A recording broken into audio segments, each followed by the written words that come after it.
দেখো, তোমরা যারা ঢাকা ইউনিভার্সিটিতে পরীক্ষা দিতে যাচ্ছ, তোমাদের স্বপ্ন যদি ঢাকা বিশ্ববিদ্যালয়, তোমরা যারা ঢাকা বিশ্ববিদ্যালয়ে পড়তে চাও, ঢাকা বিশ্ববিদ্যালয়ের স্টুডেন্ট হতে চাও, তোমরা কিন্তু সবাই জানো যে ঢাকা বিশ্ববিদ্যালয়ে একটা সিট দখল করতে হলে তোমাকে 34 থেকে 35 জনের সাথে লড়াই করতে হবে, যুদ্ধ করতে হবে। কিন্তু এটা কিন্তু আসল বাস্তবতা না।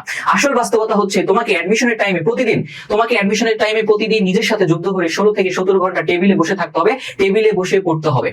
এটা হচ্ছে আসল বাস্তবতা। তো তুমি যদি প্রতিদিন নিজের সাথে যুদ্ধ করে টেবিলে 16 থেকে 17 ঘন্টা বসে পড়তে পারো, তাহলে ঢাকা বিশ্ববিদ্যালয়ে চান্স পাওয়ার ব্যাপারে তোমাকে কেউ আটকাইতে পারবে না। আরেকটা কথা বলি, এই কথাটা খুব ভালো করে তোমরা পালন করবা। সেটা হচ্ছে, তুমি ধরো অনেক বেশি চেষ্টা করতেছো, কিন্তু তোমার যদি ভাগ্যে ঢাকা বিশ্ববিদ্যালয় না লেখা থাকে, তোমার তাকদিরে যদি ঢাকা বিশ্ববিদ্যালয় না লেখা থাকে, তাহলে কিন্তু তুমি ঢাকা বিশ্ববিদ্যালয়ের স্টুডেন্ট হতে পারবে না। তাহলে কি করবা? দিনে তো প্রতিদিন 5 ওয়াক্ত নামাজ পড়তেই হবে, পাশাপাশি তাহাজ্জুদের নামাজ কোনোদিন মিস দিবা না, কারণ তোমাকে রাত জেগে পড়াশোনা করতে হবে। সো ঘুমানোর আগে বা ঘুম থেকে উঠে অবশ্যই তাহাজ্জুদের নামাজ প্রতিদিন পড়বা।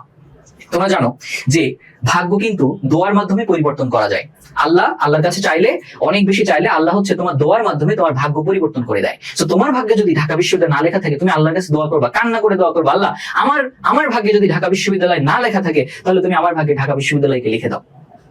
সো প্রতিদিন নামাজ পড়তে হবে, তাহাজ্জুদের নামাজ মিস দেওয়া যাবে না, এবং নিজের সর্বোচ্চ পরিশ্রম দিতে হবে। শুধু দোয়া করলা, পড়ালেখার ব্যাপারে নাই, তাহলে কিন্তু আমার ঢাকা বিশ্ববিদ্যালয়ে তোমার চান্স হবে না। তো তোমাদের সবার জন্য দোয়া থাকবে। অবশ্যই নিজের সর্বোচ্চ পরিশ্রম দিবা, সর্বোচ্চ প্রচেষ্টা, সর্বোচ্চ ডেডিকেশন তুমি দিবা, এবং আল্লাহর কাছে প্রতিদিন কান্না করে রাতের বেলা চাইবা।